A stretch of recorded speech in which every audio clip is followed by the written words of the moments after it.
Nasty, nasty old carpet with all different type of floorings underneath. Like previous fix.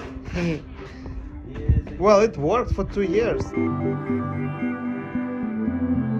And we're gonna fix it all and lay new carpet.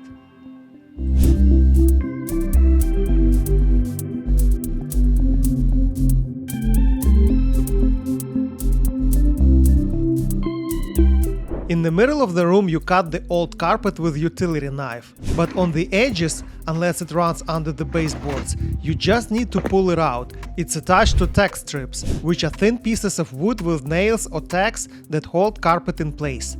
See, all the way around.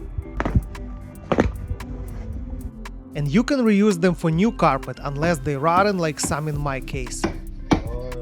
Yeah, right. Yeah, see, because that's the entry. Yep.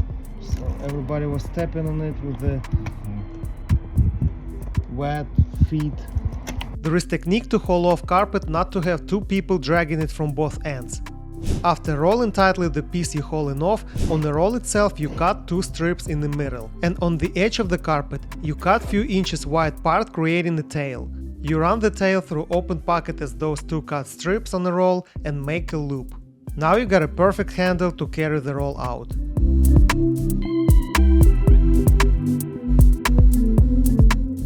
When you remove carpet, you will see a foam pad as an underlayment.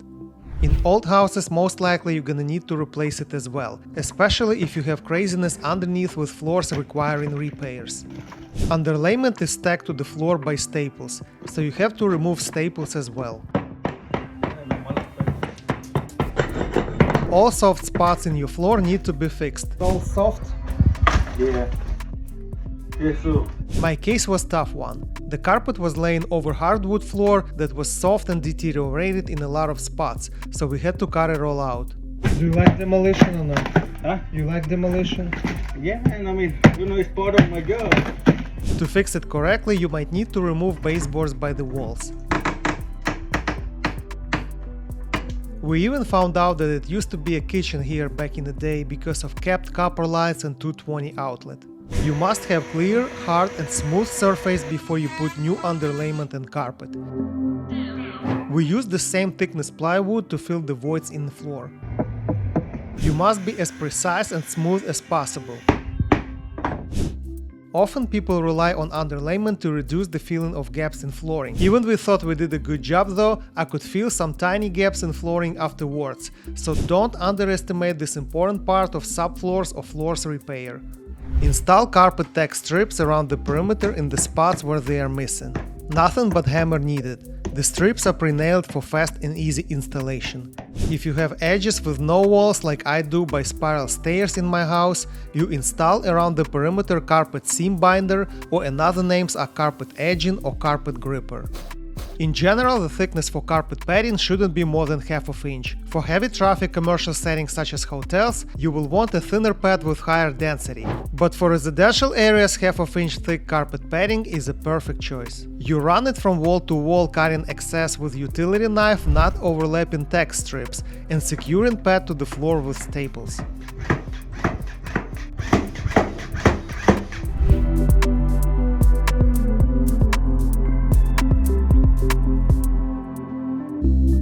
Carpet rolls are typically 12 feet wide. Measuring your area, you need to see how you can utilize full 12 feet width of a roll as much as possible. The length can be any.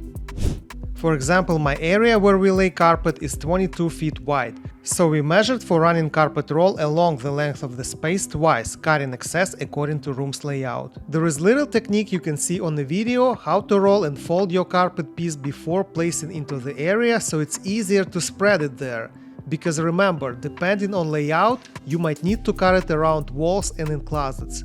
As I mentioned before, we're running our rolls along the length of the area. First section is a big bedroom, as we assumed former kitchen and living room. On starting wall, you secure carpet to tack strips with carpet tucker.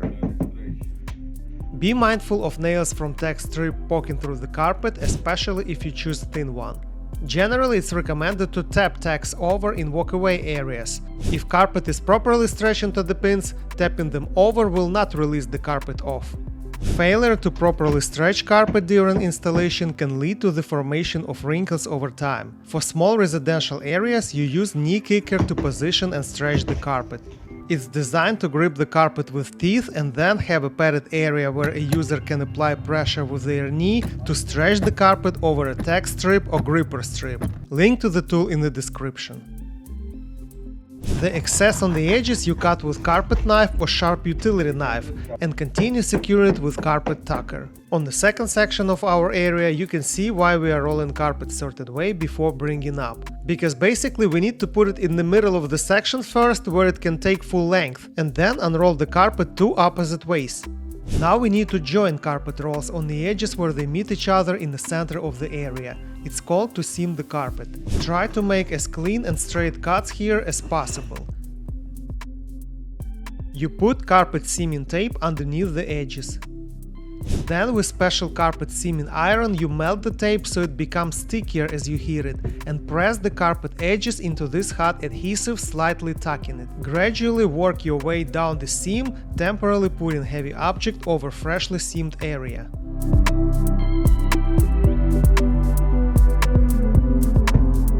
Stretch out where needed to help edges to be aligned. If work is done correctly, mark my word, you will not see or feel anything. You can't even see the seam. On the edges of opening by spiral staircase, we tuck the carpet into carpet edging that grips it by its teeth. In small areas or on stairs, to prevent carpet to become loose, you can staple it to the floor.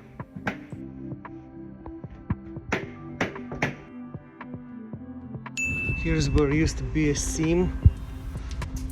Can't see nothing. I hope this video was helpful to you. Please like it and subscribe to my channel not to miss on future home improvement and construction projects.